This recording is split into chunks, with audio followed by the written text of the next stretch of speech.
Mga kababayan, gising na ba ang lahat? O baka naman nakatulog tayo sa pansitan habang ang mga balita sa bansa ay parang teleserye na may pabigla-bilang twist. Kapapasok lang na balita, saldi ko, wala na raw sa Czech Republic. Ano ito? Magic? Houdini Act? O baka naman sadyang naligaw lang ang impormasyon ng ating mga taga-DOJ? Welcome back sa hashtag Walk with Land, where we cook the facts and serve the truth with a side of course, critical thinking. Balikan natin, ilang araw ang nakalipas, nagpiesta ang internet. May lumabas na litrato, yan ay si Saldico, naka-handcuffs, pinaliligiran ng mga pulis sa border daw ng Germany at Czech Republic. Mukhang legit, di ba? Pero mga Lodi, wag basta-basta maniniwala. AI generated pala yung photo.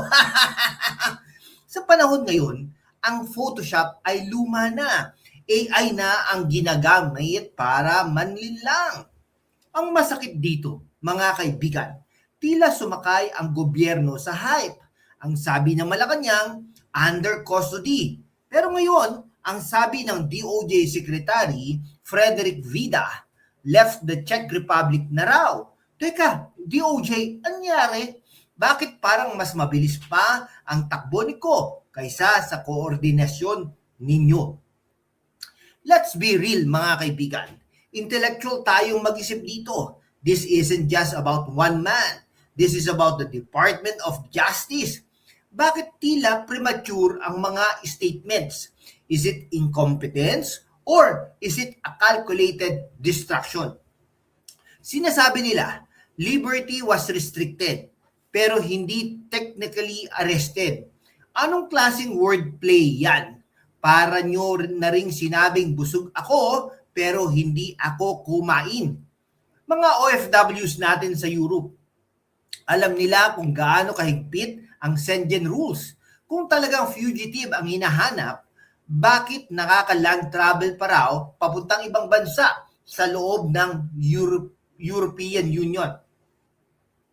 DOJ, baka naman kailangan nyo ng bagong smartphone stabilizer. Check the link below. Itatag din po natin yan. Kuha na po kayo para matulungan nyo rin po ang ating channel para hindi naman shaky ang inyong mga facts. O bago tayo magpatuloy sa mas malalim na diskusyon, sandali lang po. Mga kababayan, sa mundo kung saan ang kasinungalingan ay nangingibabaw, ang katotohanan ang unang sinisikil. Pero kasama kayo, magpapatuloy tayo sa laban, walang takot, walang kinikilingan, at laging handa para sa bayan. Sumali na sa aking YouTube channel membership sa hashtag WalkWithLan at tulungan natin ang channel na maabot ang 100,000 subscribers. Ang inyong suporta, ang susi sa kalayaan natin para ipagpatuloy ang pagbabalita ng katotohanan. Salamat at kita-kits sa laban. Sa mga kabataan nating nanonood, bakit nyo dapat pakialaman si Saldico? Isipin nyo ang bilyong-bilyong pondo sa flood control habang lumulubog ang Maynila at Bicol sa baha. Ang mga sangkot daw ay naglalamay sa Europe. Para sa mga IT students at devs na nanonood, look at how data privacy laws in the European Union, ang tawag dyan ay GDPR, are being used as a reason why the DOJ can't get information.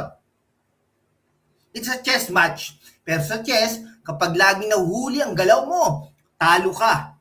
DOJ, move your pieces correctly. At sa mga gustong mag-research ng malalim tulad ko, kailangan nyo ng tamang gamit. Check our Shopee and Lazada links from noise-canceling headphones para hindi kayo madistract ng ingay ng fake news hanggang sa anti-blue light glasses dahil alam kong babasahin ninyo ang mga court documents hanggang madaling araw. Suportahan natin ang channel habang nag-upgrade kayo ng gear mga kababayan. Wait lang po, hindi pa tayo tapos. Bago tayo mag-wrap up, let's dig deeper into the Schengen area issue. For OFWs in Europe, you know how this works. Once you are inside, borders are practically invisible. Kung ang DOJ ay umaasa lang sa update mula sa Czech authorities, they are 10 steps behind. Bakit hinayaan na umabot sa ganito?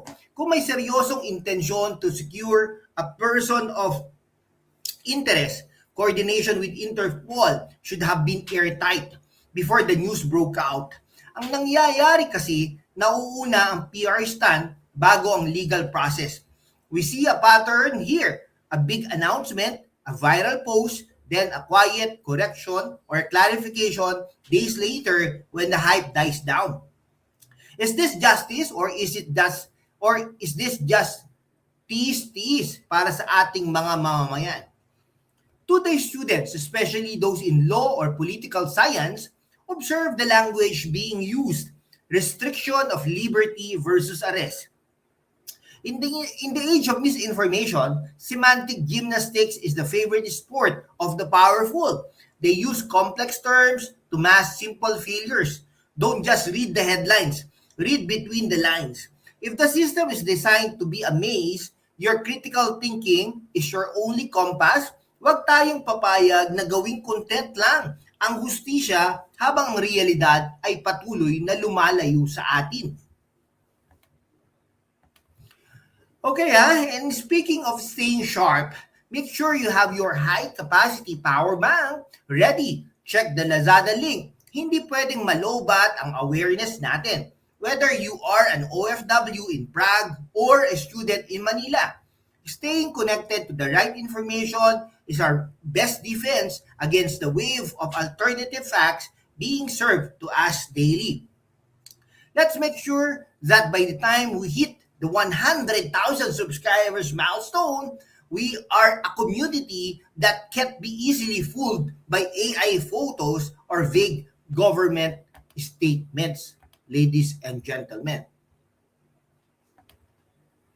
Okay wag muna kayong aalis dahil may kuryente pa tayong kailangang i-ground. Kanina lang, inamin ni Justice Secretary Frederick Vida na workable intel na lang ang hawak nila. Ibig sabihin, wala silang visual, wala silang hawak, puro lang sila hinala.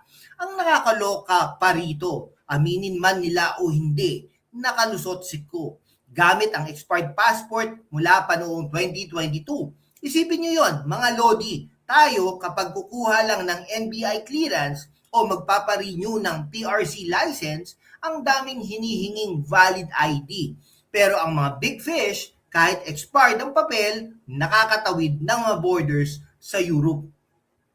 Ang rason daw ng Czech Ministry of Justice, data privacy laws.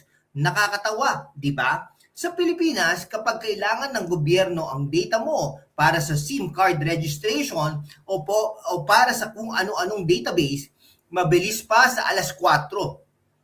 Pero kapag tayo na ang humihingi ng transparency sa isang fugitive na sangkot sa bilyong-bilyong flood control funds, biglang privacy,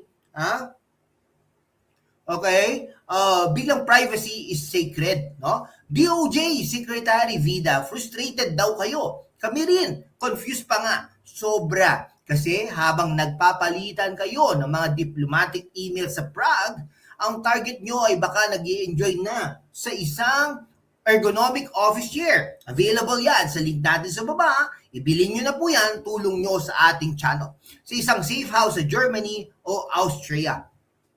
Para sa ating mga OFWs, alam nyo ang hirap mag-asikaso ng papers abroad.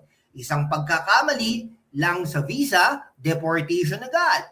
Pero bakit kapag may pera at koneksyon, ang batas ay nagiging flexible? Ito ang tinatawag nating systemic inequality. Ginagamit ang batas para protektahan ang mga kaibigan at pahirapan ang mga kalaban. Kaya, kayong mga kabataan, don't let these headlines distract you. This is a chess match where the board is rigged. They want us to focus on the address, photo that turned out to be AI generated para hindi natin itanong, nasan na ba talaga ang pera ng bayan? Kaya habang nag-aabang tayo ng susunod na move ng DOJ, make sure nyo na protected din ang mga personal data nyo. Gamit kayo ng mga reliable tech, Check nyo ang smart Wi-Fi plug sa description natin. Small step for smart home but a big leap for big tech savvy. Dahil sa mundong ito, kung hindi ka maalam sa teknolohiya, ikaw ang lulutuin sa sarili mong mantika. Ang kumpirmasyon na nasa Czech Republic si Saldico ay patunay na sa politika, ang tanging constant ay ang pagbabago ng script. Stay critical, stay informed. Huwag maging biktima ng fake news peddlers kahit galing pa yan sa matataas na opisina hanggat hindi natin nakikita ang mugshot na totoo at hindi AI. Ang laban sa katotohanan ay tuloy-tuloy. And I am Lan, and this was #WalkWithLan. Kita-kits sa susunod na luto ng balita. Mabuhay ang Pilipinas!